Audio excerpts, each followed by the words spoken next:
حسبنا الله ونعم الوكيل نعم المولى ونعم النصير أعوذ بالله من الشيطان اللعين الرجيم بسم الله الرحمن الرحيم رب اشرح لي صدري ويسر لي أمري واحلل عقدة من لساني يفقهوا قولي الحمد لله رب العالمين والعاقبة للمتقين والجنة للمؤمنين والنار للملحدين والمنافقين والكافرين والعاصين وصلى الله على سيدنا ومولانا أبي القاسم مصطفى محمد صلى الله عليه وعلى آله الأطيبين الأنجبين الأطهرين الأكرمين المعصومين المظلومين المنتخبين المنتجبين الذين أذهب الله عنهم الرجس وطهرهم تطهيرا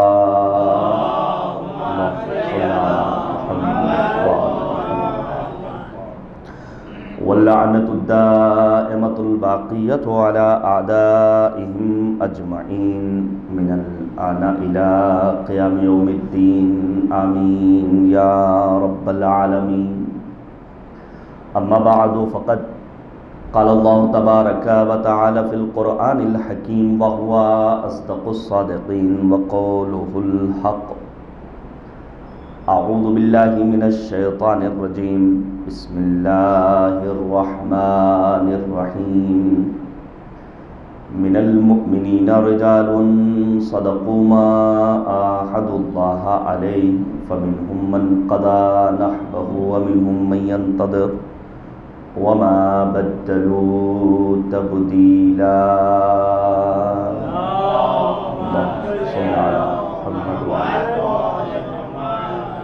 عزیزان گرامی، مسلسل آپ حضرات مجالس اعضاء اور جلوس اعضاء میں شریک رہے ہیں اور آج کا دن وقف کر دیا ہم سب نے سید الساجدین زین العابدین ذو الصفینات میر کاروان حسینی حضرت علی بن الحسین علیہ السلام صلی علی محمد وآل محمد وآل محمد۔ بڑی عظیم شخصیت ہے ہمارے چوتھے امام امام سجاد علیہ السلام کی، اور مولا امام سجاد نے اپنی زندگی میں چند ایک اہم کارنامے انجام دیے ہیں۔ سب سے عظیم کارنامہ امام سجاد علیہ السلام کی زندگی کا وہ ہے قرآنی آیات کے ذریعے دین کا دفاع کرنا۔ ولایت اہل بیت طاہرین علیہ السلام کے دفاع کے لیے چوتھے امام امام سجاد نے قرآنی آیات کریمہ کو مکمل طور پر استعمال کیا ہے۔ آپ پڑھیے گا تاریخ، جب دربار یزید میں یہ لوٹا ہوا قافلہ پہنچا ہے شام کی سرزمین پر، تو یزید ملعون اپنی نجس زبان سے قرآن کریم کی آیہ کریمہ کو پڑھتا ہے۔ آپ توجہ کیجیے گا، میں عرض کر رہا ہوں آج دین کے نام پر پروگرامز کی تعداد میں بہت اضافہ ہوا ہے، خدا کا شکر ادا کرتے ہیں۔ مجالس کی تعداد میں اضافہ ہوا ہے، محافل کی تعداد میں اضافہ ہوا ہے، لیکن ذرا سا غور کرنے کی ضرورت ہے کہیں ایسا تو نہیں کہ دین جو ہم تک منتقل کیا جا رہا ہے وہ بے روح دین منتقل کیا جا رہا ہو۔ میں پیش کروں گا آپ کے سامنے کہ امیر شام معاویہ نے اس دور میں قرآن مجید کی تفسیر کو بیان کرنے پر عام مسلمانوں کے لیے پابندی عائد کر رکھی تھی۔ حد یہ ہے کہ جب جناب ابن عباس رضوان اللہ تعالی علیہ معاویہ کے پاس جاتے ہیں اور جانے کے بعد کہتے ہیں امیر شام، لوگ قرآن مجید کی آیات کریمہ سے بہرامند ہونا چاہتے ہیں، استفادہ کرنا چاہتے ہیں، مفاہیم قرآن مجید کے تشنا ہیں، ہمیں حق دیا جائے کہ ہم قرآن مجید کی تفسیر کو بیان کریں۔ تو امیر شام کا دو ٹوک یہی جواب تھا، استاد ہم معین کریں گے، مفسر ہمارا ہوگا۔ تاکہ قرآن مجید کی تفسیر کو یہ اپنے منمانے طریقے سے جیسے چاہے بیان کریں۔ جب ابن عباس نے سوال کیا امیر شام سے آخر ہمیں یہ اختیار کیوں نہیں دیا جا رہا ہے، جواب سنیں گے آپ۔ امیر شام کہتا ہے معلوم ہے اگر تم جیسے لوگ در امیر المؤمنین علی بن ابی طالب سے وابستہ لوگ، اللہم صلی علی محمد وعلی محمد، قرآن مجید کی آیات کریمہ کی تفسیر بیان کریں گے، بظاہر تم آیت تطہیر کی تلاوت کرو گے، لیکن اس آیت تطہیر کی ضمن میں فضیلت علوی کا تذکرہ ہوگا اور فضیلت فاطمی کا تذکرہ ہوگا، لہذا تمہیں یہ اختیار نہیں ہے۔ یزید ابن معاویہ اپنے دربار میں بیٹھ کر جب اس لوٹے ہوئے قافلے کو آتا ہوا دیکھتا ہے تو فوراً قرآن آیت کریمہ پڑھتا ہے کہ ما اصابکم من مصیبہ فبما کسبت ایدیکم، یہ جو تم کو مصیبتوں کا سامنا کرنا پڑا ہے تمہاری اپنی خطاؤں کا نتیجہ ہے، معاذ اللہ۔ یہ کون کہہ رہا ہے؟ یزید۔ کس سے کہہ رہا ہے؟ سید الساجدین سے، زین العابدین سے۔ مخدرات عصمت و طہارت وہاں موجود ہیں، بنات رسول موجود ہیں، علی کی شیر دل بیٹی زینب و ام کلثوم موجود ہیں، لوٹا ہوا قافلہ ہے، اور یزید کا یہ قرآنی آیہ کریمہ پڑھنا، ما اصابکم من مصیبہ، جو بھی مصیبت تم تک پہنچی اس میں ہم یزید کا کوئی کام نہیں، ہمارا کوئی رول نہیں ہے، یہ تمہاری معاذ اللہ اپنی خطاؤں کا نتیجہ ہے۔ جیسے ہی امام سجاد نے اس آیہ کریمہ کو سنا فوراً امام سجاد علیہ السلام فرماتے ہیں ما نزلت فینا، توجہ کیجئے گا، آپ سوچئے جناب ایوب 7 برسوں تک مسلسل پریشانیوں میں پریشانیاں برداشت کرتے رہے، تانے سنتے رہے، گھر کی چھت گر گئی، مشکلات کا سامنا کرنا پڑا، جناب ابراہیم کو سخت سے سخت مصیبتوں میں مبتلا ہونا پڑا، دیگر انبیاء کرام علیہ السلام کو پریشانیوں کا سامنا کرنا پڑا جو معصوم انیل خطا ہے، تو کیا معاذ اللہ یہ ساری مصیبتیں ان کے پاس اس لیے آئی تھیں کہ انہوں نے کوئی گناہ کیا تھا، کوئی خطا کی تھی؟ ہے کوئی مسلم، ہے کوئی دمدار انسان، ہے کوئی جری جو اپنی جرأت کا اظہار کرے اور کہے ان انبیاء کرام کو مصیبتوں کا سامنا کرنا پڑا معاذ اللہ ان کی اپنی خطاؤں کے سبب؟ کسی میں ہمت نہیں ہے۔ لیکن یزید امام حسین پر پڑنے والی مصیبت کے سلسلے میں کیا کہتا ہے؟ جو کچھ ہوا ہے وہ تمہاری اپنی خطا ہے۔ امام سجاد نے فوراً کہا ما نزلت فینا، یہ آیہ کریمہ جس کی تو تلاوت کر رہا ہے یہ ہماری شان میں نازل نہیں ہوئی ہے، اس کا مصداق ہم نہیں ہیں۔ پھر مولا کہتے ہیں اگر تجھے قرآنی آیت پڑھنے کا شوق ہے تو تو سورہ توبہ کی آیت نمبر 51 کی تلاوت کر، پڑھیے گا آپ سورہ مبارکہ کی سورہ توبہ کی آیت نمبر 51 کو، جہاں مالک کہتا ہے لن یصیبنا الا ما کتب اللہ لنا، جو بھی مصیبتیں ہم تک پہنچی ہیں یہ وہی ہیں جو منشا و مرضی پروردگار کے مطابق ہم تک پہنچی ہیں، ہمارا اس میں کوئی دخل نہیں۔ تبھی تو امام حسین نے کہا تھا پروردگار کی منشا یہ ہے کہ وہ ہمیں مقتول دیکھے، پروردگار کا ارادہ یہ ہے کہ بنات رسول کو اسیر بنایا جائے، انہیں بے مقنع و چادر کوفہ و شام کے بازار و دربار میں جانا پڑے۔ سورہ توبہ کی آیت نمبر 51، جو بھی مصیبتیں ہیں یہ اللہ کی دی ہوئی ہیں۔ اور اس کے بعد امام فرماتے ہیں ہوا مولانا وعلی اللہ فلیتوکل المؤمنون، وہی ہمارا سرپرست ہے اور صاحبان ایمان ذات خدا پر بھروسہ کرتے ہیں۔ اس کے بعد سورہ توبہ کی آیت نمبر 52 پڑھیے گا، قل هل تربصون بنا الا احدى الحسنيين، مولا کہتے ہیں اگر ہمیں شہادت ملی ہے تب بھی حسن ہے، اگر ہم میدان کارزار میں فتح و ظفر اور کامیابی و کامرانی حاصل کرتے ہیں تب بھی یہ اللہ کی جانب سے ملنے والا حسن ہے، ہم تو ہر حال میں راضی و رضائے پروردگار ہیں۔ عجیب و غریب دور تھا، شام کے حالات اتنے برے کر دیے گئے تھے، لوگ آل رسول کو پہچانتے نہیں تھے۔ ایک بوڑھا انسان لوٹا ہوا قافلہ نیزوں پر بلند سروں کو دیکھتا ہے اور دیکھنے کے بعد کہتا ہے اچھا ہوا تمہیں مارا گیا، تمہارے مردوں کو قتل کر دیا گیا۔ امام سجاد کہتے ہیں اے ضعیف کیا تجھے قرآن پڑھنا آتا ہے، قرآن سے واقف ہے؟ وہ کہتا ہے ہاں۔ امام سجاد نے چند آیات قرآن مجید کی تلاوت کی، وَآتِ ذَا الْقُرْبَ حَقًّا قُلْ لَا أَسْأَلُكُمْ عَلَيْهِ أَجْرًا إِلَّا الْمَوَدَّةَ فِي الْقُرْبَى انما یرید اللہ لیذھب عنکم الرجس اہل البیت ویطہرکم تطہیرا۔ امام ان آیات قرآن مجید کو پڑھتے جاتے ہیں اور پھر امام پوچھتے ہیں کیا تو جانتا ہے ذوی القربہ کون ہے؟ وہ ذوی القربہ ہم ہی ہیں۔ مصداق آیت تطہیر کون ہے؟ تو جانتا ہے وہ ہم ہی ہیں۔ اہل بیت کون ہے؟ وہ ہم ہی ہیں۔ اب وہ بوڑھا انسان جب قرآنی معارف سے آشنا ہوتا ہے امام سجاد کی رہنمائی کی روشنی میں تو فوراً کہتا ہے حل من توبہ، ذرا بتائیے کیا میرے لیے توبہ کی کوئی گنجائش ہے؟ توبہ کرتا ہے اور پھر سے واپس پلٹ آتا ہے دین مبین اسلام کی جانب۔ امام سجاد کے کارناموں میں ایک کارنامہ کیا ہے؟ قرآن مجید کی آیات کو بر وقت استعمال کرنا۔ میں نے 2-3 نمونے آپ کے سامنے پیش کیے ہیں۔ امام کے کارناموں میں ایک کارنامہ ہے غلاموں کو خریدنا اور پھر ان کی الہی تربیت کر کے کم وقت میں مستجاب الدعوہ بنا دینا۔ توجہ کیجئے گا میرے عزیزوں، مثلا راوی کہتا ہے کہ میں مدینے سے باہر نکلا، خشک سالی ہے، قحط پڑا ہوا ہے، ہم چند لوگوں کے ساتھ ایک پہاڑ کے نیچے کھڑے ہوئے تھے، اتنے میں کیا دیکھا؟ ایک حبشی غلام وہ پہاڑ کی چوٹی پر چڑھتا ہے، اپنے دونوں ہاتھوں کو بلند کرتا ہے، فوراً بارش جھوم کر برستی ہے۔ ہمیں حیرت ہوئی دیکھ کر کے، جب یہ حبشی غلام سیاہ پوست جس کا رنگ کالا ہے، جس کے پسینے سے بدبو آ رہی ہے، مدینے کی طرف آگے بڑھ رہا ہے، ہم بھی پیچھے پیچھے چلے۔ یہ جا کر کہاں رکا ہے؟ یہ جا کر رکا ہے بیت امام سجاد پر۔ راوی کہتا ہے میں بھی امام سجاد کے گھر میں داخل ہوا اور پھر میں نے مولا امام سجاد سے کہا مولا مجھے آپ کا فلاں غلام چاہیے۔ دیکھیے امام سجاد نے اس کم مدت میں کیسے لوگوں کی تربیت کی ہے اور کیسی تربیت کی ہے، اور یہ پیغام ہے ہم جیسوں کے لیے۔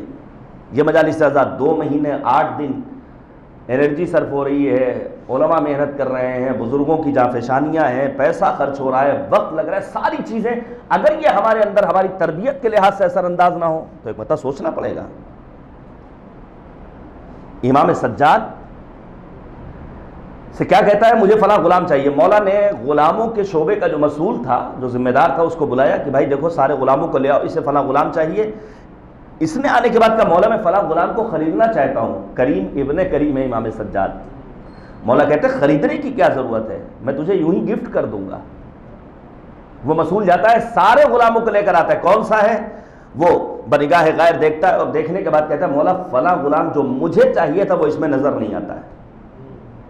اب امام سجاد نے اس ذمہ دار سے پوچھا یہ بتا کیا سارے غلام لے آئے، کوئی چھوٹا تو نہیں ہے؟ یہ کہتا ہے مولا وہ غلام جو گھوڑوں کے استبل کی صفائی کرتا ہے وہ رہ گیا ہے، وہ تو معمولی سا ہے، میں اس کو لے کر نہیں آیا۔ امام کہتا ہے نہیں اس کو بھی لے کر آؤ۔ اب وہ گھوڑوں کی صفائی کرنے والا، گھوڑوں کے استبل کی صفائی کرنے والا غلام جب آتا ہے، یہ آنے والا کہتا ہے مولا یہی غلام مجھے چاہیے، یہی غلام۔ سوچئے ایک معمولی سے شغل کو انجام دینے والا امام سجاد کی آغوش تربیت میں کم مدت میں پروان چڑھنے والا مستجاب الدعوہ بن جاتا ہے، پہاڑ کی چوٹی پر جاتا ہے، دست سوال بلند کرتا ہے، پانی برستا ہے۔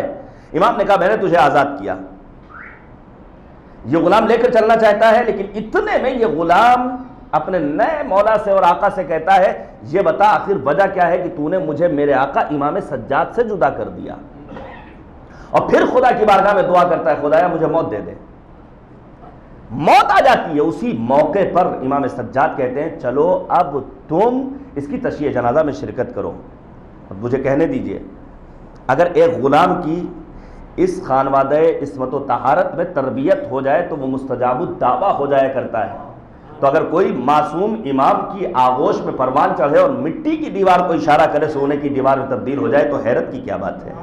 یہی امام سجاد اپنی ابا کے دامن کو روئے زمین پر بچھاتے ہیں، جتنے سنگریزے ہیں وہ سب طلا و جواہر میں بدل جاتے ہیں، تو اس میں حیرت اور تعجب کی کوئی بات نہیں۔ امام کے کارناموں میں ایک کارنامہ کیا ہے؟ غلاموں کو خریدنا، ان کی نہایت نفیس تربیت کرنا، پھر انہیں آزاد کر دینا، جاؤ اپنے اپنے علاقوں میں دین اسلام کی تبلیغ کرو، پروان چڑھاؤ۔ امام کے کارناموں میں ایک کارنامہ ہے سیرت پیغمبر کو زندگی بخشنا۔ امام حسین نے کیا کہا تھا، میں بار بار پڑھ رہا ہوں، سنت پیغمبر کو مارا گیا، بدعت کو زندہ کیا گیا، امام سجاد آئے ہیں سیرت پیغمبر کو حیات بخشنے. یوں تو سیرت کے نام پر بہت سارے جلسے ہوتے ہیں. ہمارے تمام مسلمان بھائی، ابھی ماہ ربیع الاول آئے گا، سیرت النبی کے جلسات متعدد ہوں گے، لیکن سیرت کے نام پر تذکرہ ہوگا نبی کی زلفوں کا، نبی کی لٹوں کا، نبی کے شانوں کا، نبی کے ظاہری جسمانی وجود کا. حقیقت میں سیرت بیان کرنے کا حق کسے ہے؟ جس نے نبی اعظم کو اپنی نگاہوں سے دیکھا ہو. حق علی اور اولاد علی علیہم الصلوۃ والسلام کا. اللہم صلی علی محمد وعلی محمد وعجل. اسی لیے ہم کہتے ہیں ہمارے ہاں دین لینے کا پہلا ماخذ قرآن مجید ہے، پھر سنت و سیرت پیغمبر ہے، اس کے بعد معصومین علیہم الصلوۃ والسلام کی سیرت اور ان کے ارشادات و فرمودات. آپ توجہ کیجئے گا، ایک روایت سناؤ. سنت و سیرت پیغمبر کی اہمیت اتنی ہے، توجہ کیجئے گا، کہ شب عاشور سید الشہداء امام علی مقام اپنی بہن جناب زینب کبریٰ کے خیمے میں جاتے ہیں، اور جانے کے بعد کہتے ہیں بہن زینب ان لی ولک ولکل مؤمن و مؤمنہ اسوہ برسول اللہ صلی اللہ علیہ وآلہ. میرے لیے بہن زینب، آپ کے لیے، ہر مومن مرد و زن کے لیے میرے جد نبی خدا کی سنت و سیرت بہترین آئیڈیل اور نمونہ عمل ہے. میدان کربلا میں روز عاشور اپنا امامہ لاتے ہیں، نبی کی تلوار لاتے ہیں. هل تعلمون ان جدی رسول اللہ، کیا تم جانتے ہو میرے جد رسول خدا ہے؟ میں سنت و سیرت پیغمبر کا وارث ہوں. محمد ابن مسلم روایت ان سے، سألت ابا جعفر عن القائم اذا قام بأي سیرت یسیر فی الناس. سوال کرتے ہیں امام باقر سے محمد ابن مسلم کی، جب سرکار حجت ولی نعمت حضرت صاحب الزمان اجل اللہ تعالی فرجہ الشریف، توجہ کیجئے گا میرے عزیزوں، جب امام زمانہ کا ظہور ہوگا تو مولا کی سنت و سیرت کیا ہوگی، روش کیا ہوگی؟ امام باقر جواب دیتے ہیں وہی سنت و سیرت ہوگی ما سار بہ رسول اللہ صلی اللہ علیہ وآلہ، وہی سنت و سیرت جو رسول خدا کی سنت و سیرت. فوراً محمد ابن مسلم کہتے ہیں قل، تو میں نے کہا مولا سے ما کانت سیرت رسول اللہ، رسول کی سیرت تھی کیا؟ مولا جواب دیتے ہیں ابطلا ما کان فی الجاہلیہ، زمانے جاہلیت میں جو باطل رسمیں تھیں، جو بدعتیں تھیں، جو توہمات تھے، جو خرافات تھے، جو رسومات تھے، ان تمام باطل توہمات اور بیجا رسومات کو پیغمبر نے آنے کے بعد ختم کیا ہے. واستقبل الناس بالعدل، اور لوگوں کے درمیان عدل و عدالت کا نفاذ کیا ہے. یہ کس نے کیا؟ پیغمبر خاتم نے. کذالک القائم اذا قام یبطل ما کان فی الہدنہ، ہم اپنی خود ساختہ جتنی رسمیں چاہے بنا لیں، میرے عزیزو یاد رکھیے گا، لیکن جب امام کا ظہور ہوگا تو امام باقر فرما رہے ہیں جس طرح نبی نے اپنے دور کی باطل رسموں کو، بیجا توہمات و خرافات کو ختم کیا ہے، امام آئیں گے تو آنے کے بعد سب سے پہلے ان رسموں کا خاتمہ کریں گے. آج کے دور میں تو اصل و نقل اتنے زیادہ مل گئے ہیں، پیکنگ ایسی کر دی گئی ہے، مارکیٹ میں سامان ایسے لا کر پیش کر دیا گیا ہے کہ پھر انسان کو حیرت ہوتی، مولانا آپ یہ پڑھ رہے ہیں، دوسرا تو یہ پڑھ کے گیا ہے، کیسے سمجھا جائے؟ یہ صرف آج نہیں سوال ہو رہا ہے، کل مولا امام زمانہ سے بھی پوچھا جائے گا، مولا ہم تو یہ کرتے چلے آ رہے تھے. میرے عزیزو اس لیے ہمیں حقیقی دین کی جانب آگے بڑھنا ہے، دیکھنا ہے کہ سیرت پیغمبر ہے کیا. امام سجاد جب کسی حدیث کو بیان کرتے تھے تو کیا کہتے تھے؟ قال رسول اللہ صلی اللہ علیہ وآلہ، اللہم صلی علی محمد وآل محمد. اور ہم میں اور دیگر مسلم فرقوں میں یہی فرق ہے. پڑھیے گا آپ رہبر معظم انقلاب نے جو کتاب لکھی 250 سالہ انسان، امام عسکری تک کے دور کو جو انہوں نے یکجا کیا ہے، نہایت اہم کتاب ہے، اہم مطالب پر مشتمل ہے. جہاں کہیں بھی کہا جائے قال علی بن ابی طالب یعنی قال رسول اللہ صلی اللہ علیہ وآلہ، جہاں آپ کو لکھا ہوا ملے قال المولا قال مولانا الامام الصادق یعنی قال رسول اللہ صلی اللہ علیہ وآلہ، جو فرمان نبوی وہی فرمان امام صادق، جو فرمان امام صادق وہی فرمان پیغمبر خاتم. اسی لیے امام سجاد نبی خاتم کی سنت و سیرت کو بیان کرتے وقت اپنی احادیث بیان کرنے کے لیے قال رسول اللہ کہا کرتے تھے. ایک کام اور ہے امام سجاد کا، وہ ہے امامت کے عقیدے کو زندہ رکھنا. سوچئے تھے ایسے افراد جنہوں نے محمد ابن حنفیہ کی امامت کو تسلیم کیا، کیسانیہ کہلائے۔ اس دور میں جب امام وقت کو مارا جا رہا ہے میدان کربلا میں، وہ دور ایسا خطرناک دور تھا، پر اختلاف دور تھا، جس دور میں امام معصوم کے سروتن میں جدائی کر کے سر کو نوک نیزہ پر سجایا جا رہا ہے، ایسے دور میں امام سجاد نے امامت کے عقیدے کو زندہ رکھا ہے۔ حتیٰ امام علی مقام نے، چوتھے امام نے، اپنی دعاؤں میں امامت کے عقیدے کو پیش کیا ہے۔ عزیزان گرامی آپ توجہ کیجئے گا۔ اور پھر امام نے کہا ہے کہ المنکر لآخرنا، جو ہمارے آخر کا انکار کرے گویا اس نے ہمارے پہلے کا انکار کیا ہے۔ لہذا ہمیں صرف امیر المومنین کی ولایت کو نہیں لینا ہے، ہمیں امام حسن تک پہنچنا ہے، امام حسین تک پہنچنا ہے، امام سجاد سے ہوتے ہوئے اور پھر امام عسکری اور آخری امام حضرت صاحب الزمان عجل اللہ تعالیٰ فرجہ الشریف، امام زمانہ کی امامت۔ تبھی تو ابو خالد کابلی سے امام کیا فرماتے ہیں؟ امام کہتے ہیں کہ ان اہل زمان غیبتہ افضل من اہل کل زمان، آخری دور میں زندگی بسر کرنے والے ہر دور کے لوگوں سے بہتر ہے۔ آپ سوچئے ہر دور سے مطلب کیا ہوا؟ مقداد سے بہتر، قمبر سے بہتر، ابو ذر سے بہتر، سلمان سے بہتر، اصحاب ائمہ سے بہتر، لیکن شرط کیا ہے؟ القائلین بامامتہ والمنتظرین لامرہ، جو آخری حجت خدا کی امامت کے قائل ہوں اور ان کے ظہور کے منتظر ہوں۔ تو میرے عزیزوں، میرا سوال ہے کہ ہمیں انتظار کرنا ہے اپنے وقت کے امام کا، تو انتظار کیا؟ وہ والا انتظار کرنا ہے جو بانی مجلس حاضرین کا انتظار کرتا ہے اکیلے بیٹھ کر کے فرش پر؟ ہمیں وہ والا انتظار کرنا ہے جو ہم ایئرپورٹ پر فلائٹ کے لیے انتظار کرتے ہیں؟ ہمیں وہ انتظار کرنا ہے جو ہم ریلوے اسٹیشن پر ٹرین کے لیے انتظار کرتے ہیں؟ اگر آج آپ کے درمیان کوئی آرٹسٹ ہو، کوئی فنکار ہو، کوئی کلاکار ہو، کوئی ہنرمند ہو، آپ اس سے کہیے بھیا ایک کام یہ کرو کہ کسی منتظر کی، جو انتظار کرنے والا ہو، ایک تصویر بناؤ، تو وہ کیسے تصویر بنائے گا؟ وہ یوں تصویر بنا دے گا کہ ایک آدمی بیٹھا ہوا ہے اپنے مین گیٹ پر اور اپنے مہمان کا انتظار کر رہا ہے۔ تو کیا ہمیں اپنے امام کا ایسے انتظار کرنا ہے؟ نہیں میرے عزیزو، انتظار یعنی دوڑنا، انتظار یعنی بھاگنا، انتظار یعنی حاکمیت قرآن پہ ایمان، انتظار یعنی خلاصہ تقوی، انتظار یعنی راہ علم میں اپنے آپ کو آگے بڑھانا، تب جا کر کے ہم امام کے سچے منتظر بن سکیں گے، تب امام کا ظہور ہونے والا ہے۔ وگرنہ پروردگار کے گزشتہ ائمہ اطہار کی زندگیوں میں دیکھ لیا کہ لوگ اس لائق نہیں تھے کہ وہ حجت خدا کو برداشت کر سکے۔ اب پروردگار اس وقت تک حجت کو نہیں بھیجے گا جب تک دنیا حجت کو ایکسپٹ کرنے کے قابل نہ بن جائے۔ پھر امام نے ایک کام اور کیا ہے، امام کے کارناموں میں ایک کارنامہ ہے عاشورہ کو زندہ رکھنا۔ 35 برس معمولی بات نہیں ہے کہ جب کھانا دیکھیں تو کہیں قتل ابن رسول اللہ جائع، نواسہ رسول کو بھوکا مارا گیا، جب پانی پئیں تو مولا کہیں قتل ابن رسول اللہ عطشانہ، قصاب کے سامنے سے گزریں اور اس کی دکان سے گزریں تو گریا کریں۔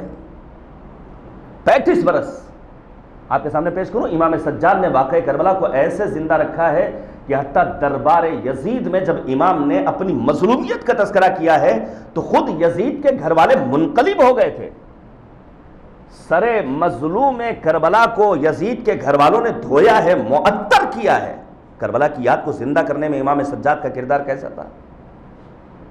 اور کسی بیٹے کے لیے، جوان لال کے لیے اس سے بڑی کوئی مصیبت کی گھڑی نہیں ہوگی کہ اس کے باپ کا بے اصل لاشا پڑا رہے اور بچہ اتنا مجبور کہ باپ کو دفن کرنا تو دور کی بات ہے، اس کی جانب اپنے قدم بھی نہیں بڑھا سکتا ہے۔ میں آپ کے سامنے پیش کروں، جب یہ لوٹا ہوا قافلہ مدینے پہنچا ہے، امام سجاد نے کربلا کو کیسے زندہ رکھا ہے، بہت کچھ آپ سنتے رہتے ہیں۔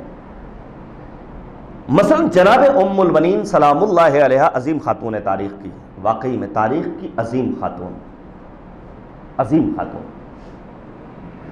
میں جناب ام البنین کے سلسلے میں پیش کروں، فرض کیجئے ابھی میرا انتقال ہو جائے، مرنا ہم سب کو ہے، کچھ لوگ موت سے گھبرا جاتے ہیں، لفظ موت سے گھبراتے ہیں، فرض کیجئے میں مر جاؤں، تو اب میری جو جوان بیوہ ہے اور جو میرے 2 کمسن بچے ہیں، ہر آدمی سننے کے بعد یہی کہے گا اب اس کا کیا ہوگا بیچاری کا، ان بچوں کا کیا ہوگا؟ چونکہ کربلا کو سطحی نگاہ سے دیکھا ہے، کربلا کو ظاہری نگاہ سے دیکھا ہے، لیکن اگر کوئی کربلا کی گہرائی اور گہرائی میں ڈوب کر کربلا کو سمجھے تو کبھی اس طرح کے جملے اس کے لبوں پر نہیں آئیں گے۔ امیر المؤمنین کی شہادت کب ہوئی ہے؟ سن 40 ہجری میں۔ ام البنین کی آغوش میں کتنے بچے پروان چڑھ رہے ہیں؟ 4۔ سب اس سے بڑے ابو الفضل العباس، عمر کتنی ہے؟ تقریباً 15 سے 16 برس۔ سب سے کم سن بچے کی عمر کتنی ہے؟ 1 برس۔ لیکن بعد شہادت امیر المؤمنین جناب ام البنین نے کتنی حسین تربیت کی ہے اپنے بچوں کی کہ چاروں میدان کربلا میں جام شہادت نوش کرتے ہیں۔ اور پھر جب لوٹا ہوا قافلہ مدینہ واپس آتا ہے تو ام البنین کیا کہتی؟ کلہم بفداء الحسین، پالا ہی تھا حسین پر فدا کرنے کے لیے۔ تبھی تو شاعر کہتا ہے کہ تربیت آ کے جگاتی ہے لہو کے جوہر، جیسی ہو ماں اسی انداز کا ہوتا ہے پسر، خون ہندہ میں یزید ازلی ہوتا ہے، ماں فاطمہ ہو تو حسین ابن علی ہوتا ہے۔ صلوات دیجیے گا پر محمد وآل محمد۔ یہی ام البنین بعد واقع عاشورہ جب لوٹا ہوا قافلہ پہنچا ہے تو جناب ابو الفضل العباس کے بیٹے عبید اللہ ابن عباس کو جناب عباس کی کمسنی والا لباس پہناتی ہیں۔ دادی اپنے پوتے کو اپنے لال کا لباس پہنا رہی ہے، ان کی کمسنی کا۔ لکھا ہے علماء نے جب امام سجاد کو اپنے چچا کا لباس دیکھا تو زار زار گریہ کیا ہے، یہ وہ لباس ہے جو میرا چچا اپنے زیب تن کیا کرتا تھا۔ امام سجاد کے کارناموں میں ایک کارنامہ کیا ہے؟ واقع کربلا کی یاد کو زندہ رکھنا۔ امام کے انہی کارناموں میں ایک کارنامہ ہے دعاؤں کے ضمن میں الہی معارف کو پیش کرنا۔ اور پھر کیسی کیسی دعائیں ہیں امام سجاد کی، میں آپ کے سامنے عرض کرنا چاہوں گا چند ایک باتیں، اور گزارش کروں گا کم سے کم صحیفہ سجادیہ ہمارے گھروں میں ہو، کبھی توفیق اللہ دے دے گا انشاءاللہ صحیفہ سجادیہ کی دعاؤں کو ہم اور آپ پڑھیں گے۔ صحیفہ سجادیہ وہ عظیم عام طور سے جو کتابیں لکھی جاتی ہیں جو ہم جیسے لوگ لکھتے ہیں اس میں مخاطب عام پبلک، لیکن صحیفہ سجادیہ اس عظیم الشان کتاب کا نام ہے جس کا مخاطب خود خالق کلام کریم پروردگار ہے۔ تبھی تو کہا گیا کہ بندوں کو خدا سے گفتگو کرنے کا ہنر سکھایا ہے سید الساجدین امام زین العابدین۔ اور کیسا دور تھا جس کے لیے جناب طیب کاظمی کہتے ہیں کہ ایک ایسے دور میں جو دور تھا قیامت کا، ہر ایک سمت تھا ماحول خوف و دہشت کا، مذاق اڑتا تھا اسلام کی شریعت کا، تھا حملہ دین کے قوانین پر سیاست کا، امام وقت نے فکر رسا سے کام لیا، برائے حفظ شریعت دعا سے کام لیا۔ اور پھر وہ کہتے ہیں زمانہ پڑھ کے تو دیکھے صحیفہ سجاد ہے جس میں رشد و ہدایت کا ایک جہاں آباد، یہ خاص سید سجاد ہی کی ہے ایجاد، دعا پہ نشر شریعت کی ڈال دی بنیاد، رخ حیات بشر اس طرح نکھار دیا، دعا کے درس سے اخلاق کو سنوار دیا۔ آپ پڑھیے دعائے ابو حمزہ سوالی، آپ پڑھیے دعائے مکارم الاخلاق، آپ پڑھیے امام سجاد کی دعاؤں کو۔ میں آج جس دعا پر گفتگو کرنا چاہ رہا ہوں تھوڑی دیر، وہ دعا ہے ظاہراً دعا نمبر 21 جسے شیخ عباس قمی رضوان اللہ تعالی علیہ نے مفاتیح الجنان کے آخر میں بھی نقل کیا ہے۔ امام سجاد کی دعاؤں میں ایک دعا جو 3 حاجتوں پر مشتمل ہے، تینوں حاجتوں کو بیان کرنے کا وقت نہیں ہے، صرف ایک حاجت امام سجاد کیا فرماتے ہیں، اور یہ دعا کون سی دعا تھی جس کے لیے شیخ عباس قمی نے لکھا ہے کہ دائم الذکر قائما وقائدا وراکعا وساجدا، انسان کی یہی 4 حالتیں ہوتی ہے، کھڑا ہوتا ہے یا بیٹھا ہوتا ہے یا رکوع میں یا سجدے میں۔ امام ہر حال میں اسی دعا کا زمزمہ کرتے تھے، ہر حال میں۔ وہ دعا کیا تھی؟ اللہم لا تجعلنی ناسیا لذکرک فیما اولیتنی۔ اولاً آپ کے ذہن میں رہنا چاہیے کہ اس دور میں بنی امیہ کی جانب سے امام سجاد پر پابندی تھی کہ مولا آ کر کے خطبہ ارشاد فرمائیں، خطبہ دینے کی پابندی، مولا آ کر تقریر نہیں کر سکتے تھے۔ اسی لیے معمولاً صحیفہ سجادیہ کی ہر دعا کا آغاز محمد اور آل محمد پر درود و تحیت و صلوات و سلام سے ہوا ہے۔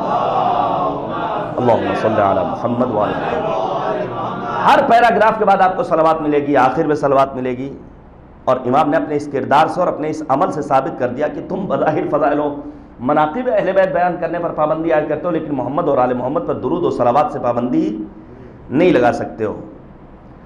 اور یہ صلوات پڑھتے رہنا چاہیے، بر محمد و آل محمد صلوات، اللہم صلی علی محمد و آل محمد. بعد الصلوات امام کیا کہتے ہیں؟ خدایا لا تجعلنی ناسیا لذکرک، خدا ان لوگوں میں قرار مت دینا جو تجھے بھول جاتے ہیں. واقعی میں اگر کوئی خدا کو بھول جائے، دیکھیں میں چلا جاؤں گا آپ مجھے بھول جائیں گے، میں یہاں سے چلا جاؤں گا، ہو سکتا ہے بعض افراد کو بھول جاؤں، تو آپس میں ہمارا ایک دوسرے کو، اور یہیں پر عرض کر دوں، میں اگر اپنی ڈیٹ آف برتھ بھول جاؤں، میں اپنے پردادا کا نام بھول جاؤں، میں اپنا پلیس آف برتھ بھول جاؤں، تو میرے دین اور ایمان اور اسلام کو کوئی خطرہ نہیں ہے. لیکن اگر اپنے وقت کے امام کی تاریخ پیدائش بھول جاؤں، ان کی اماں کا نام بھول جاؤں، ان کی غیبت صغریٰ کے دور کو بھول جاؤں، نواب اربعہ کا نام نہ جانوں، تو ہمارا دین اسلام خطرے میں پڑ جائے گا. کیوں؟ کیونکہ اسی ظاہری معرفت کے ذریعے ہمیں حقیقی معرفت تک پہنچنا ہے، لہذا اتنی معرفت ضروری ہے. خدا کو اگر کوئی فراموش کر دے تو اس کے نقصانات بڑے عجیب ہیں، میں بیان کروں گا ابھی آپ کے سامنے. واقعہ کربلا، چونکہ عنوان گفتگو کیا ہے؟ کربلا اور کربلائی معاشرہ. آپ کو کربلا میں نظر آئے گا کہ کربلا میں دو اسباب ہیں، دو ریزن ہے واقعہ کربلا کے رونما ہو کے، کچھ اندرونی کچھ بیرونی.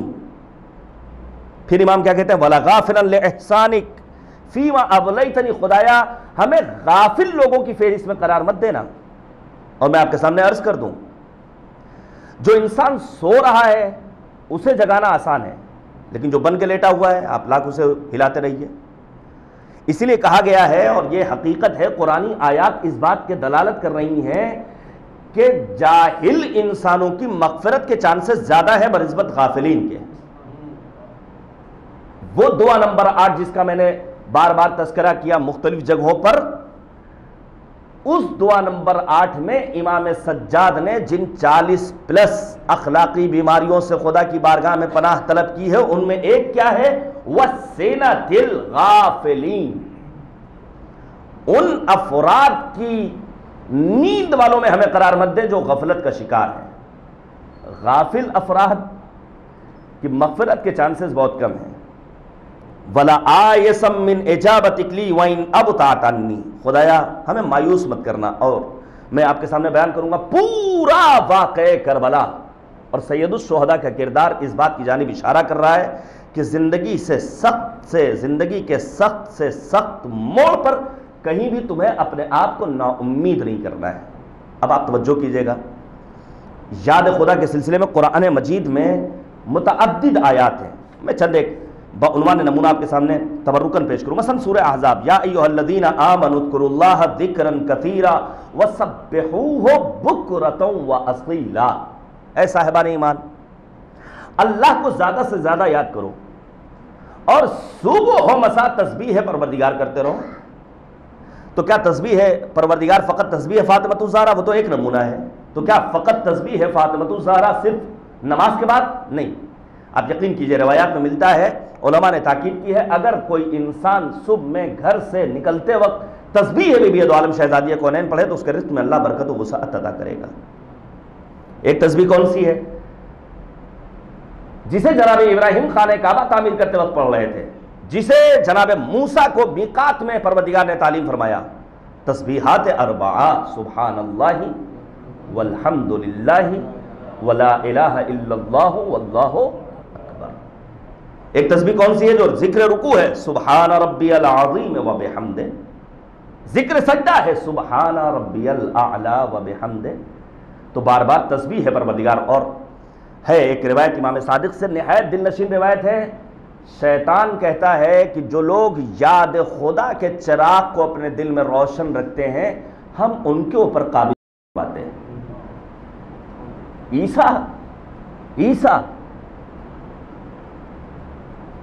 جناب عیسیٰ کو خطاب کر کے شیطان کہتا ہے کہ دنیا میں سب کے تو باپ ہم دیکھتے ہیں، آپ کے باپ نہیں ہیں، تو یا تو آپ اپنی خدائی کا اعلان کیجئے یا کم سے کم مانیے کہ آپ خدا کے بیٹے ہیں. عیسیٰ کو ورغلا رہا ہے، وسوسہ کر رہا ہے شیطان کہ آپ تو جب کسی مریض کی طرف اشارہ کر دیتے شفایاب ہو جاتا ہے، کسی مردے کو چاہتے زندہ کر دیتے ہیں، آپ خدا ہے خدا. لیکن موسیٰ فقط یہی کہتے رہے سبحان اللہ سبحان اللہ سبحان اللہ. شیطان کو واپس جانا پڑتا ہے. یہ ہے ذکر خدا بندی، یاد خدا بندی کے چراغ کو روشن رکھنا. یا پھر آیت کریمہ سورہ طٰہٰ کی آیت نمبر 42 اذهب انت واخوک بآیاتی ولا تنیا فی ذکری. یا سورہ عنکبوت کی آیت نمبر 45 اتل ما اوحی الیک من الکتاب واقم الصلاۃ ان الصلاۃ تنہی عن الفحشاء والمنکر ولذکر اللہ اکبر واللہ یعلم ما تصنعون. یا سورہ اعراف کی آیت نمبر 205 واذکر ربک فی نفسک تضرعا وخیفا ودون الجہر من القول. یا پھر سورہ بقرہ کی آیت نمبر 152 فاذکرونی اذکرکم واشکروا لی ولا تکفرون. یا پھر سورہ رعد کی آیت نمبر 28 الذین آمنوا وتطمئن قلوبهم بذکر اللہ الا بذکر اللہ تطمئن القلوب. آپ سوچیے آج ڈپریشن کے شکار بوڑھے بھی ہو رہے ہیں، جوان بھی ہو رہے ہیں، حتیٰ بچے ہو رہے ہیں. کیسا ڈپریشن؟ جس سماج میں جوان مائیں اپنے کمسن بچوں کو سلانے کے لیے سافٹ میوزک استعمال کریں تو وہاں ڈپریشن ہونا لازمی ہے. آپ کو پتہ ہے تکیے آ گئے ہیں بازار میں، مارکیٹ میں. کس کے پاس وقت ہے بچے کو آغوش میں لے کر کون سلائے گا، کون لوریاں سنائے گا، کس کے پاس حوصلہ ہے؟ ہاں موبائل میں سافٹ میوزک لگا دیجئے، بچہ سنتے سنتے سو جائے گا. تو یہ بچہ ڈپریشن کا شکار ہوگا 100%. قرآن کہتا ہے اگر اپنے آپ کو مطمئن کرنا ہے، ڈپریشن سے نجات عطا کرنا ہے تو الا بذکر اللہ تطمئن القلوب. یاد خدا کے ذریعے، ذکر الہی کے ذریعے اپنے مضطرب دلوں کو مطمئن بناؤ. اور آگے بڑھیے. مثال کے طور پر سورہ جمعہ کی آیت نمبر 9 یا ایھا الذین آمنوا اذا نودی للصلاۃ من یوم الجمعۃ فاسعوا الی ذکر اللہ وذروا البیع ذلکم خیر لکم ان کنتم مؤمنین. یہ تو آیات ہیں قرآن مجید میں. میں ایک حدیث پیش کروں کہ ہم اور آپ، ٹھیک ہے لائف بہت بزی ہے، بڑا ٹائٹ شیڈول ہے، واقعی ہر انسان مصروف ہے اور یہ معاشی زندگی، ہر آدمی دوڑ رہا ہے، بھاگ رہا ہے. اگر ایک لمحے کے لیے کوئی ایک جگہ رک جائے تو قافلے سے پیچھے رہ جائے گا. لیکن اس بھاگنے اور دوڑنے میں، اس معاشی زندگی میں بھی ہم ذکر الہی میں اپنے آپ کو مشغول کر سکتے ہیں. خواتین کچن میں رہ کر کے یاد الہی کے چراغ روشن کر سکتی ہیں. ہم ڈرائیو کرتے وقت، گاڑی چلاتے وقت، کام کرتے وقت، لیپ ٹاپ چلاتے وقت، حتیٰ دوسروں سے بات کرتے وقت. اور پھر اسی موقع پر امام سجاد کی عظمتوں کو سلام کیجئے، خاک کربلا کو سلام کیجئے. مولا امام سجاد خاک سے بنی ہوئی تسبیح کو اپنے ہاتھوں پر یوں یوں گھما رہے ہیں. کسی نے کہا یہ کیا آپ کر رہے ہیں، آپ تو گفتگو میں مشغول ہیں. مولا امام سجاد فرماتے ہیں میرے بابا کی شہادت کے سبب اللہ نے تربت پاک کربلا کو یہ شرف بخشا ہے کہ یہ خود ذکر الہی میں مشغول رہتی ہے. انسان عظمتوں کو پہچانے تو. حدیث سنیے، حدیث ہے صادق آل محمد حضرت امام جعفر صادق علیہ السلام. مولا فرماتے ما من شیء الا ولہ حد ینتہی الیہ. ہر چیز کی ایک سیما ہے، ایک باؤنڈری ہے، ایک حد ہے، ایک مرز ہے، سوائے ذکر پروردگار کے اس کا کوئی حد، کوئی مرز، کوئی باؤنڈری، کوئی باؤنڈیشن نہیں. مولا فرماتے ہیں فلیس لہ حد ینتہی الیہ فرض اللہ عز وجل الفرائض فمن اداہن فہو حدہن. مثلا خدا نے کہا کہ خمس نکالو، تو جس نے خمس نکال دیا وہ فریضہ اس سے پورا ہو گیا. یہ ہو گئی خمس کی باؤنڈیشن. خدا کہتا وَلِلَّهِ عَلَى النَّاسِ حِجُّ الْبَيْتِ مَنِ اسْتَطَاعَ إِلَيْهِ سَبِيلًا. ماہ ذی الحج میں حج کرنا ہے، مستطیع ہو حج کر لو. یہ ہے حج کی باؤنڈیشن. خدا کہتا ہے کہ اے صاحبان ایمان روزہ رکھو، کیونکہ تم سے پہلے والوں پر بھی روزہ فرض تھا. 1 مہینہ روزہ رکھ لیجئے. ماہ مبارک رمضان کے روزے رکھنے کے بعد آپ نے اس حد کو پورا کر دیا. ہر فریضے کی اپنی ایک حد ہے، لیکن ذکر خداوند سبحان کی کوئی حد نہیں. مولا نے اس آیہ کریمہ کی تلاوت کیا ایھا الذین آمنوا اذکروا اللہ ذکرا کثیرا وسبحوہ بکرۃ واصیلا. پھر مولا نے، اب روایت بڑی دلچسپ ہے، مولا کہتے ہیں فقال لم یجعل اللہ عز وجل لہ حدا ینتہی الیہ. ذکر خدا کی کوئی حد نہیں جہاں پر جا کر یہ ذکر ختم ہو. قال وکان ابی کثیر الذکر. مولا امام صادق فرماتے میرے بابا امام باقر کثیر الذکر تھے. لقد كنت امشی معه وانه ليذكر اللہ، جب میں اپنے بابا کے ساتھ راستہ طے کرتا تھا، چہل قدمی کرتا تھا، تو میرے بابا ذکر الہی میں مشغول رہتے تھے۔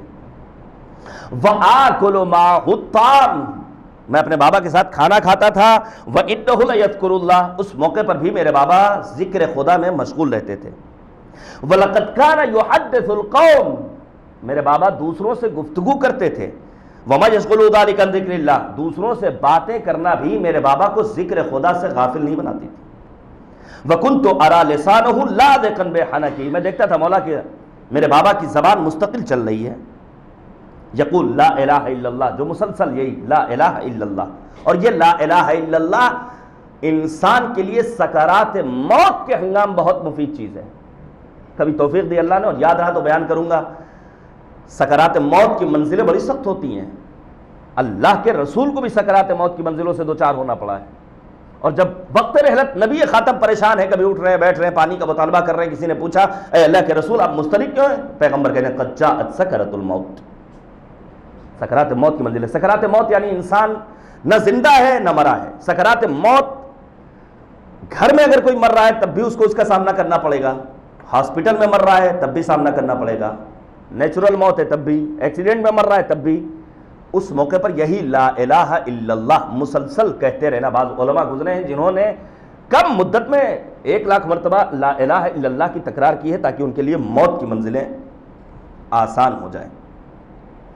پھر مولا کہتے ہیں وَكَانَ يَجْمَعُنَا فَيَأْمُرُنَا بِالذِّكْرِ، میرے بابا ہم سب کو گھر میں اکٹھا کرتے تھے اور پھر ہمیں حکم دیتے تھے کہ تم ذکر الہی میں مشغول ہو جاؤ، حَتَّى تَطْلُعَ الشَّمْسِ، یہاں تک کہ سورج نکل آئے۔ وَيَأْمُرُ بِالْقِرَاءَةِ مَنْ كَانَ يَقْرَأُ مِنَّا، جسے قرآن پڑھنا آتا تھا اس سے کہتے تھے تم قرآن پڑھو۔ وَمَنْ كَانَ لَا يَقْرَأُ مِنَّا أَمَرَهُ بِالذِّكْرِ، اور جسے قرآن پڑھنا نہیں آتا تھا کم سنی کے سبب، اس سے کہتے تھے تم اللہ اکبر سبحان اللہ الحمدللہ کہتے رہو۔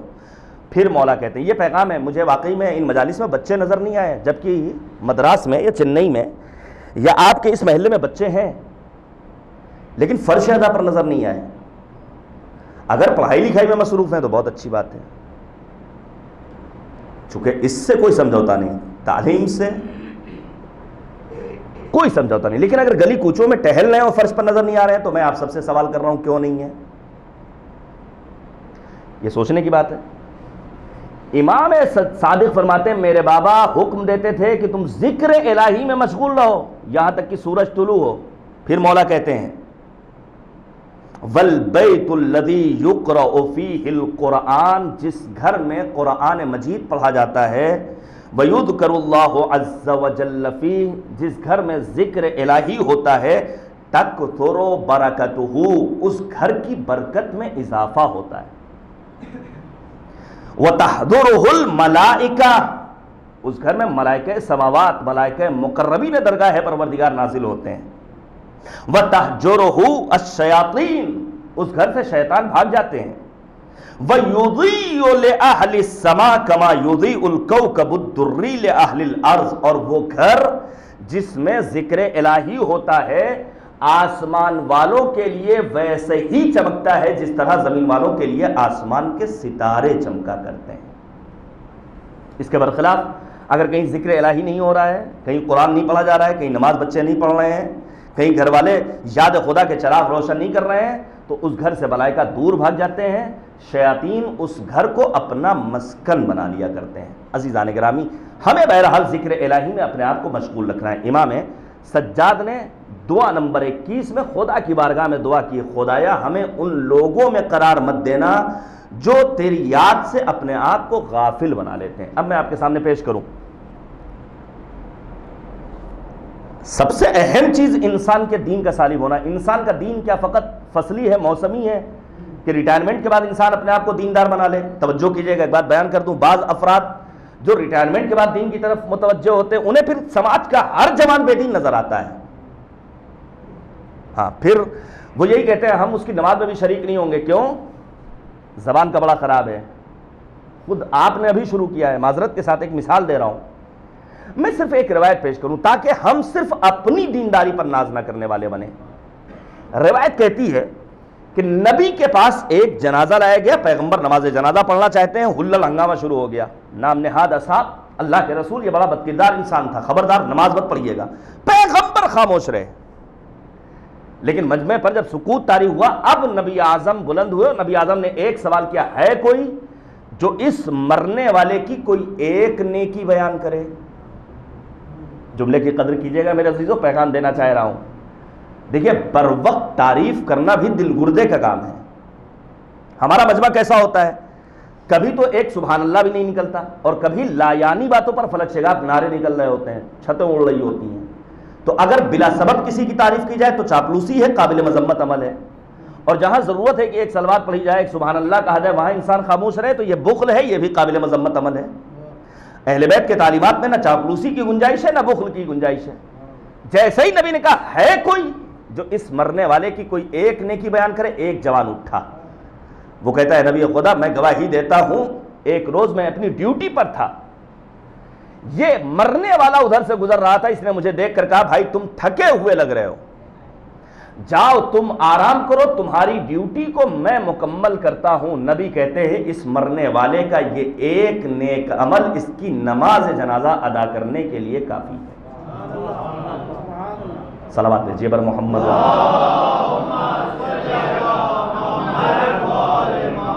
اپنے دین کا ہمیں بہرحال خیال رکھنا ہوگا، اس لیے امام صادق جب کبھی مصیبت پڑتی تھی تو فوراً دعا کرتے تھے اللہم لا تجعل مصیبتی فی دینی، خدایا میری مصیبت میرے دین پر اثر انداز نہ ہو، میرا دین اپنی جگہ پابرجا رہنا چاہیے۔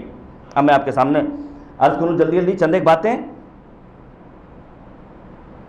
سورہ حشر میں مالک کہتا ہے وَلَا تَكُونُوا كَالَّذِينَ نَسُوا اللَّهَ فَأَنسَاهُمْ أَنفُسَهُمْ، خبردار ان لوگوں میں سے مت ہو جانا جو اللہ کو بھول جاتے ہیں، جو یاد الہی کے چراغ کو گل کر دیتے ہیں، جو خدا کو یاد نہیں کرتے۔ کیوں؟ کیونکہ جس نے خدا کو فراموش کیا وہ خود فراموشی کا شکار ہوا، وہ پھر فاسق ہے، وہ فاجر ہے، وہ اللہ کی بارگاہ میں خسارہ اٹھانے والوں میں سے ہے۔ کربلا میں امام عالی مقام کے سامنے جو لوگ آئے تھے، کبھی آپ نے غور کیا یہ وہ افراد تھے کہ جنہوں نے اپنے آپ کو یاد خدا سے سراسر غافل بنا لیا تھا۔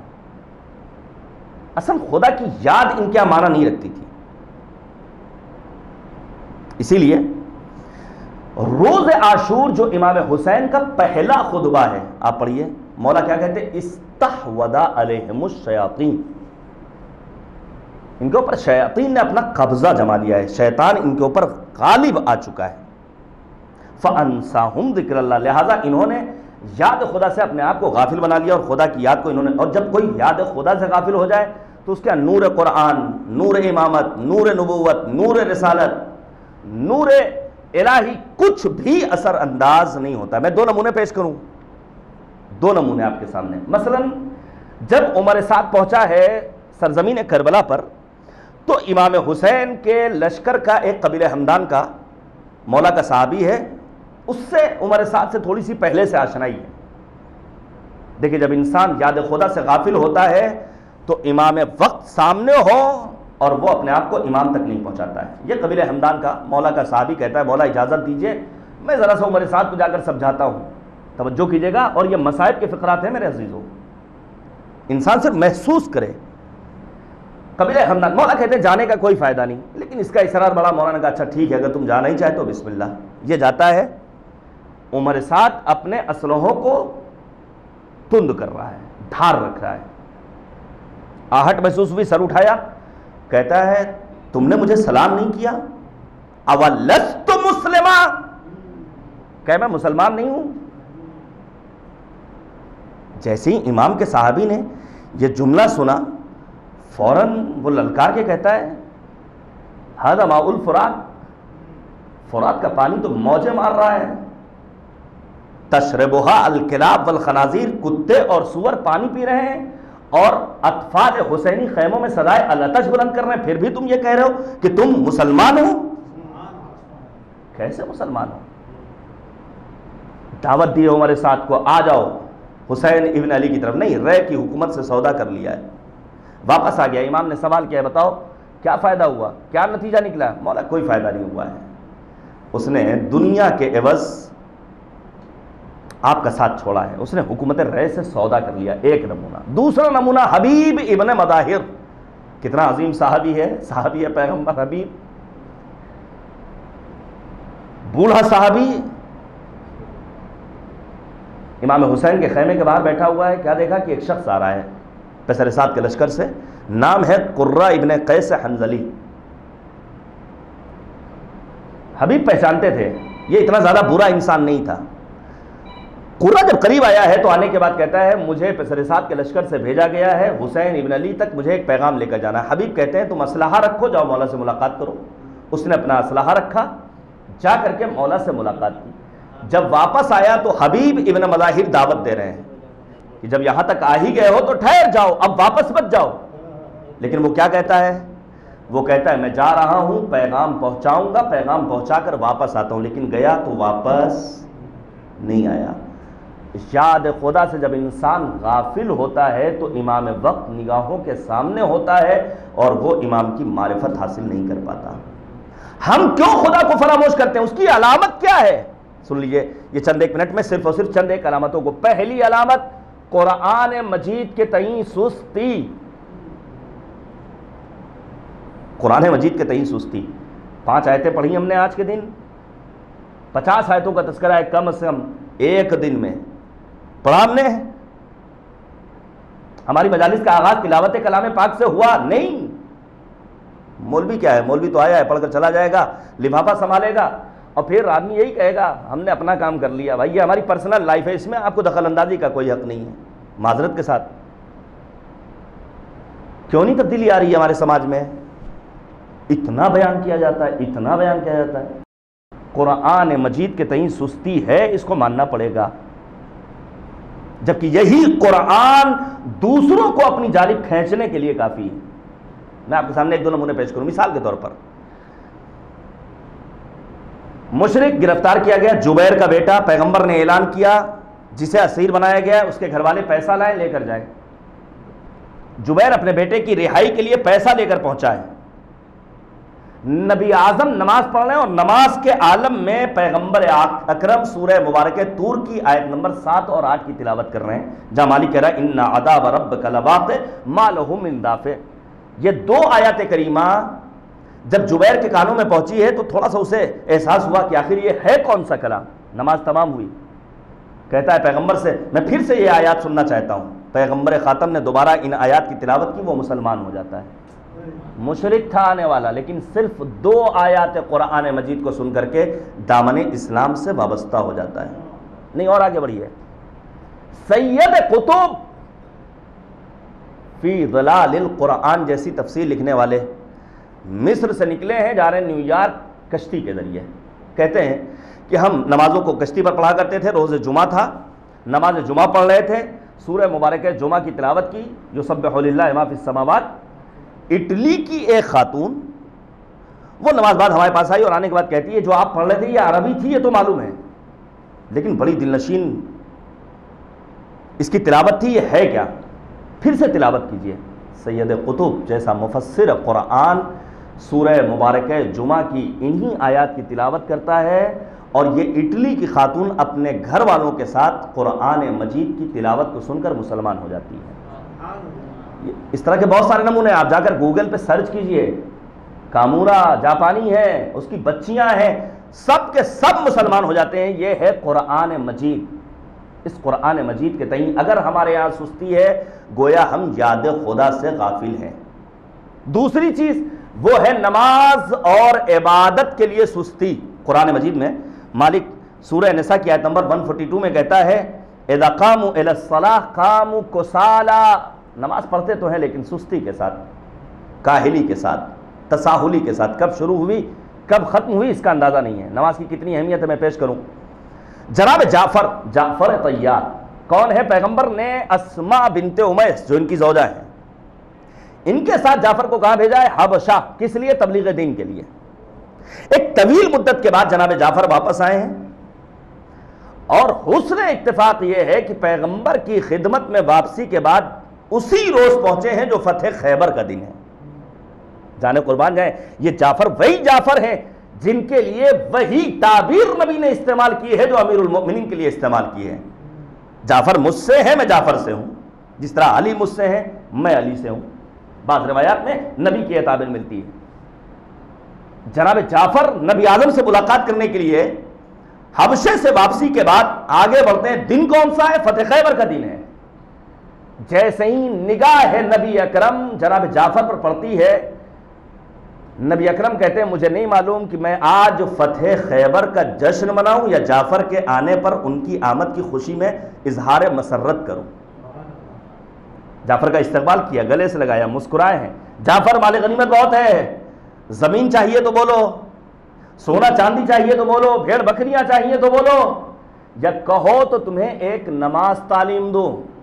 ہم جیسا ہوتا تو ہم تو یہی ظاہری مادی چیزیں مانگ لیتے، لیکن جانے قربان معرفت جعفر طیار پر. جعفر کہتے ہیں مجھے نماز تعلیم دیجئے، اور نبی اعظم نے جو نماز جناب جعفر کو تعلیم دی ہے اس نماز کا نام ہے نماز جعفر طیار.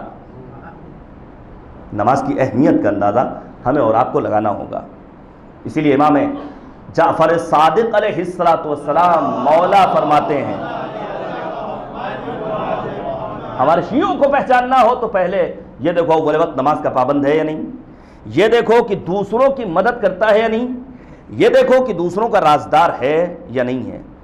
رضا سرسوی کہتے ہیں علی اللہ مقامہ کی نماز صاحب ایمان کی علامت ہے، نماز پنجتن پاک کی وصیت ہے، تمہیں نماز کی فرصت نہیں، قیامت ہے، نماز سید مظلوم کی امانت ہے. سر حسین جو خاک شفا سے ہٹ جاتا، گلا نماز کا کرب و بلا میں کٹ جاتا. بنا نماز کے کافی نہیں ہے حج و زکوٰۃ، بنا نماز کے ملتی نہیں ہے راہ نجات. نماز دیتی ہے انسان کو باوقار حیات، نماز بخشتی ہے دل کو عزم اور ثبات. پڑھی نماز تو مومن کے دل کو چین ملا، نماز ہی سے شعور غم حسین ملا. جو نمازی نہیں ہے اسے غم سید الشہداء حضرت ابو عبداللہ الحسین کا شعور اور اس کی معرفت بھی حاصل نہیں ہو سکتی. پھر امام کی حدیث کی روشنی میں یاد خدا بندی سے غفلت کی ایک علامت ہے گناہوں سے دوری نہ کرنا. آپ سوچیے ہمارے سماج میں چھوٹے چھوٹے گناہ بہت سارے ہوتے رہتے ہیں. آدمی کہتا ہے یہ تو رائج ہے، یہ تو ہو ہی رہا ہے، یہ کون سا بڑا گناہ ہے. بعد شہادت امام حسین جب انگلی کو کوئی کاٹ رہا تھا اور کسی نے آگے بڑھ کر کے اعتراض کیا تو اس نے یہی کہا تھا شیور نے سروتن میں جدائی کر دی، ہم تو ایک معمولی سے کام انجام دے رہے اس پر تم اعتراض کر رہے ہو. سماج میں ہے ایسے افراد، جب ان کو ٹوکا جاتا ہے کہتے ہیں مولانا یہ کون سا بہت بڑا گناہ ہے. جس دن انسان گناہ کو ہلکا سمجھنے لگے، کم سمجھنے لگے کہ یہ تو چھوٹا سا گناہ ہے، سمجھ جائیے کہ اس کا دل یاد خدا سے غافل ہے. اسی طرح حق سے اعراض تھے صفین میں ایسے افراد جنہوں نے امیر المؤمنین کا ساتھ دینا گوارا نہیں کیا. ابو موسیٰ اشعری ہو یا پھر سعد بن ابی وقاص ہو، ہاں تھے ایسے افراد امیر المؤمنین کے جالے جن کا یہ کہنا تھا تلواروں پر تلواریں لگ جائیں، مولا کی مدد اور نصرت سے اپنے قدم ہم پیچھے ہٹانے والے نہیں ہیں.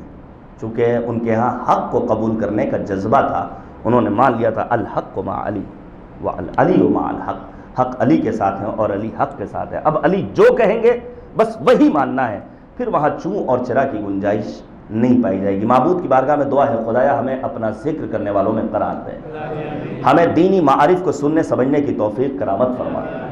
ہم سب جب تک زندہ رہیں قرآن و اہل بیت سے ہماری وابستگی رہے اور آخرت میں اہل بیت کی شفاعت ہمارے شامل حال فرما.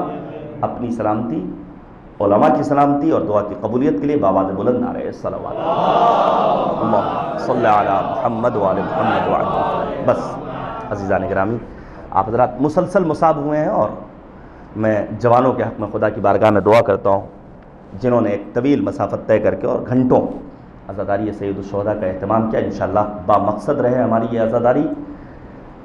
امام سجاد کی مظلومیت پر بس 2-4 منٹ آپ سن لیجئے، شاید رونے کے لیے کافی ہو.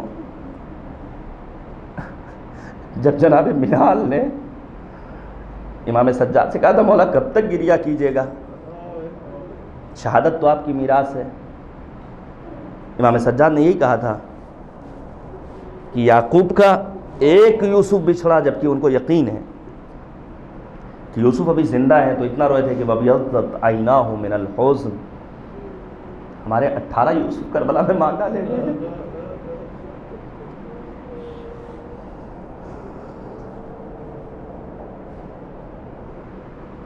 اور پھر امام سجاد کو جو ہتکڑی اور بیڑی پہنائی گئی ہے کوئی نارمل اور معمولی بیڑیاں نہیں تھیں۔ قید خانہ کیسا تھا؟ منال کہتے ہیں امام سجاد کے پاؤں سے خون ٹپک رہا ہے، میں نے خود اپنی نگاہوں سے دیکھا۔ پھر جناب زینب کبریٰ آگے بڑھی ہے، سید سجاد کو سہارا دے کر واپس لے گئی۔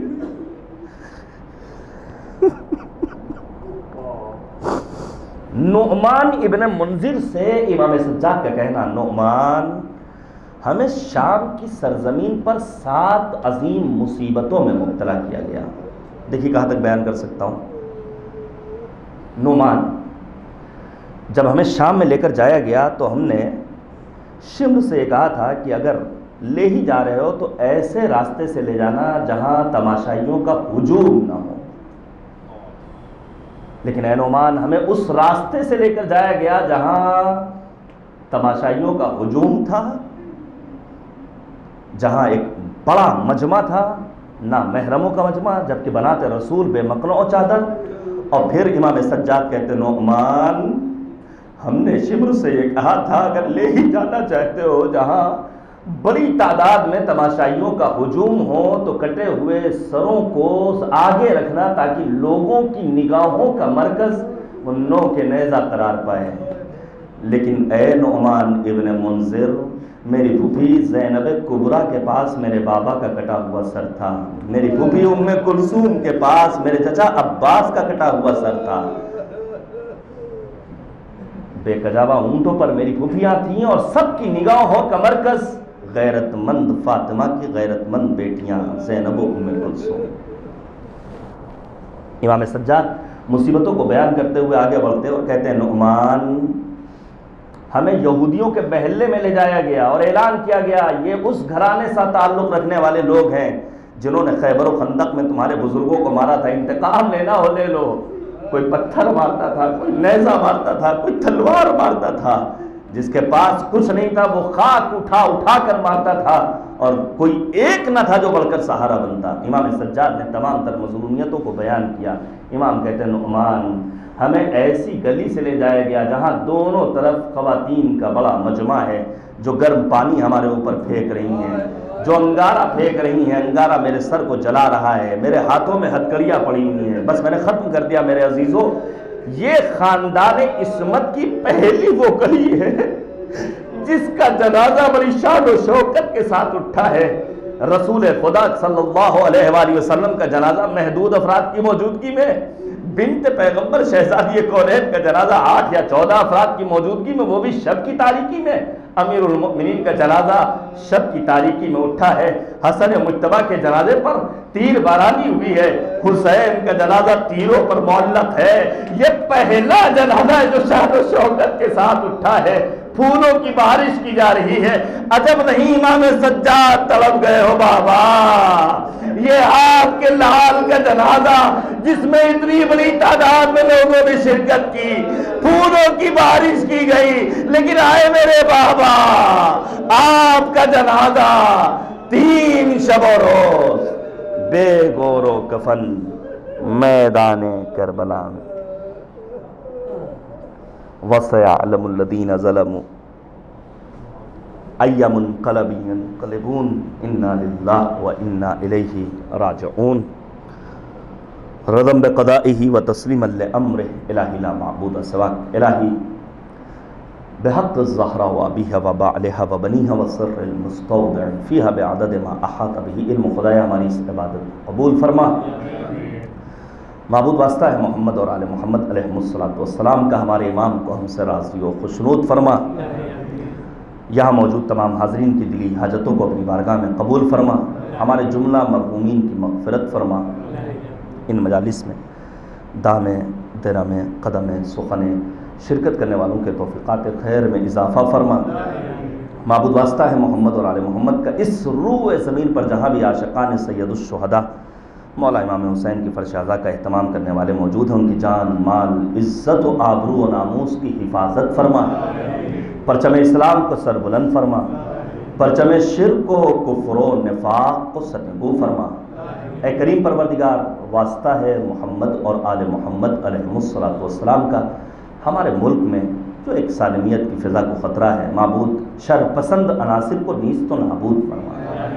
اے کریم پروردگار، اسلامی انقلاب کی حفاظت فرما، اس انقلاب کو انقلاب امام زمانہ سے ملحق فرما۔ جملہ مؤمنین، علماء، افاضل، واعظین، خطباء، شعراء، ذاکرین، مراجع اعظام، بالخصوص رہبر معظم انقلاب آیت اللہ العظمیٰ خامنئی، محافظ کربلا جناب آیت اللہ العظمیٰ سیستانی، سید مقاومت جناب سید حسن نصر اللہ کو اشرار کے شر سے محفوظ رکھ۔ اے کریم پروردگار، ہمارے امام کے ظہور میں تعجیل فرما اور ہم سب کو امام کے اعوان و انصار میں شمار فرما۔ ربنا تقبل منا انک انت السمیع العلیم۔